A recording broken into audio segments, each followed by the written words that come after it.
একটি অনির্বাচিত সরকারের অধীনে 15 মাস যখন একটি দেশ চলে, সেখানে কারো কোনো জবাবদিহিতা থাকে না। বাংলাদেশের সমস্ত মানুষের দৃষ্টি একটি জায়গায়, সেটা হচ্ছে নির্বাচন কবে হবে। বাংলাদেশ না, সারা বিশ্বের মানুষের মুখে একটি প্রশ্ন, দেখা হলেই জিজ্ঞেস করে, তোমাদের নির্বাচন কবে? একটি দেশের 14-15 মাস চলছে কোন নির্বাচিত সরকার ছাড়া। প্রায় 15 মাসে চুপ করছি এখন, তাই না? নির্বাচিত সরকার ছাড়া একটি দেশ চলছে 15 মাস। চিন্তা করে, একটি অনির্বাচিত সরকারের অধীনে 15 মাস যখন একটি দেশ চলে, সেখানে কারো কোনো জবাবদিহিতা থাকে না। কারণ সরকার তো নির্বাচিত নয়, কে কার কাছে জবাবদিহি করবে? সরকার এখানে উপরে, জনগণ নিচে, মাঝখানে কোনো সেতু নাই, কোনো ব্রিজ নাই। যে কাজগুলো হয়েছে, সরকারি বিভিন্ন প্রতিষ্ঠানে পদায়ন, আপনার বদলি, তারপরে বিশ্ববিদ্যালয়গুলোতে পদায়ন বদলি, তারপরে পুলিশের মধ্যে পদায়ন বদলি, সরকারি যত প্রতিষ্ঠানে আছে, আমরা এটাকে মনে করছি, আমরা বিএনপি দল হিসাবে এখানে আমরা সেইভাবে আমাদের অংশগ্রহণ আমরা করি নাই।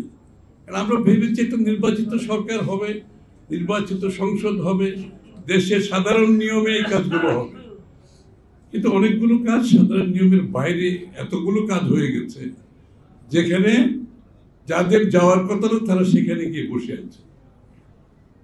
এই জন্য আমরা যখন নির্বাচনের দিকে এখন যাচ্ছি, সেখানে সবচেয়ে গুরুত্বপূর্ণ বিষয় হচ্ছে বর্তমান পরিস্থিতি থেকে নির্বাচন পর্যন্ত আমরা কি একটি নিরপেক্ষ অবস্থান দিকে এগিয়ে যেতে পারবো কিনা, এই প্রশ্নটা অনেকের মনে জেগেছে। কারণ নিরপেক্ষতা হচ্ছে নির্বাচনের প্রথম পূর্বশর্ত, যেটার জন্য আমরা 17 বছর লড়াই করেছি একটি নিরপেক্ষ নির্বাচনের জন্য। এবং নিরপেক্ষতা না থাকলে নির্বাচন প্রশ্নবিদ্ধ হইতে সবাই জানে। আর নিরপেক্ষতা না থাকলে অশুভ শক্তিগুলো শক্তিশালী হয়ে ওঠে। এই যে আমি বলেছি, তারা সব জায়গায় বিভিন্ন জায়গায় তাদের অবস্থান নিতে সক্ষম হয়েছে বিএনপির বদান্যতার কারণে।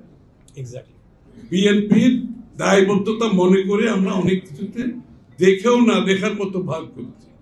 আবার ঠিক আছে, দেশে একটু শান্তি থাকে, কারণ আমরা তো দেশের স্থিতিশীলতা চাই, আমরা দেশের সমৃদ্ধি চাই, আমরা দেশের গণতন্ত্র চাই।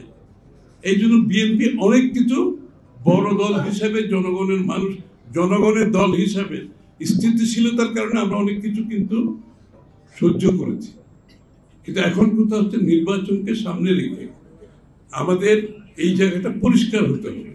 এখানে কিন্তু ধোঁয়াশা কোনো কিছু রেখে নির্বাচন করা সম্ভব হবে না, এটা পরিষ্কার করতে হবে। এই জন্য আমরা বলছি, যেহেতু বর্তমান সরকার, অন্তর্বর্তী সরকার, আপনি কেয়ারটেকার সরকারের দায়িত্ব পালন করবেন আগামী নির্বাচনে, যেহেতু আর কোনো কেয়ারটেকার সরকার আসবে না নির্বাচনের আগে, এই সরকারকে ইমিডিয়েটলি সহসাই কেয়ারটেকার সরকারের ভূমিকায় অবতীর্ণ হতে হবে। ফেব্রুয়ারি নির্বাচনের দিকে যখন আমরা যাচ্ছি, আপনারা দেখবেন যে আমি একটু আগে বলেছি যে বৈধ নির্বাচিত সরকার না থাকার কারণে এই স্পেসটা ব্যবহার করে এই নির্বাচনকে প্রশ্নবিদ্ধ করার জন্য নানা ধরনের কার্যক্রম আমরা মাঠে দেখতে পাচ্ছি। উলফত তো বলেছে যে আমরা তো চাইলে বাংলাদেশ সবচেয়ে বড় রাজনৈতিক দল, ইনশাআল্লাহ আমরা তো চাইলে আমরা রাস্তায় যেতে পারতাম। এই যে সমস্যাগুলো যেগুলো বলেছি আমি, এই সমস্যার সমাধান তো আমরা রাস্তায় যাইনি, কারণ আমরা রেসপন্সিবল একটা রাজনৈতিক দলের ভূমিকা পালন করছি। এই জন্য আমরা জোর করে কিছু আদায় করতে যাই নাই, কারণ আমি তো গণতন্ত্রে বিশ্বাসী। বান্ডেল থাকলে প্রতি সেনমানিতে টাকা বাঁচবে। বিকাশ সেনমানি বান্ডেল কিনে জিতুন প্রতি লেনদেনে।